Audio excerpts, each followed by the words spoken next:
అయితే జగన్ వచ్చాక ఏమైంది, నరేంద్ర మోడీ సర్కార్ రెండోసారి వచ్చాక 2.0లో ఒక కీలక నిర్ణయం తీసుకున్నారు. ఈ ప్రైవేట్ ఎలక్ట్రిసిటీ కంపెనీలు దగ్గర నుంచి కొంటున్నారు. 24 గంటల కరెంట్ కదా, దాంతో ఈ ప్రైవేట్ కంపెనీలు, కార్పొరేట్ కంపెనీలు, ఇతర దేశాల వాళ్ళు కూడా ఇన్వెస్ట్ చేశారు. వాళ్ళ డబ్బులు వాళ్ళకి ఇవ్వకపోతే వాళ్ళు ఎట్టా వ్యాపారం చేస్తారు? ఇక్కడ దేశం మీద నెగిటివ్ ఫీడ్బ్యాక్ వెళ్ళిపోతుంది. అందుకని ఏం చేశారంటే, మీ బకాయిలన్నీ తక్షణం కట్టండి, లేదా మీ రాష్ట్రాలకు ఇచ్చే గ్రాంట్లు ఏవైతే ఉంటాయో పన్నుల్లో వాటిట్లో మేము జమ కట్టుకుని బెడాయించుకుని ఇస్తామని చెప్పింది. అలా బెడాయించుకుని ఇచ్చారు.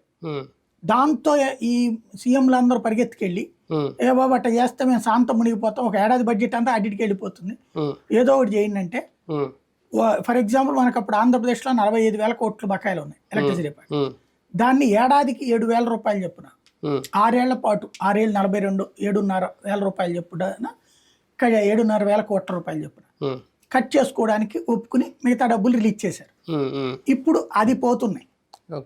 అయితే అందుకని జగన్ ఏం చేశాడు, ఆయా మరి ఎక్కడి నుంచి బకాయిలన్నీ అంటే ఆ పంచాయతీలు, మున్సిపాలిటీలు వీళ్ళ బకాయిలన్నీ అన్నారు. అయితే అవి వాళ్ళకి గ్రాంట్ వచ్చినప్పుడు అందులో నుంచి జమ వేసేయండి అన్నారు.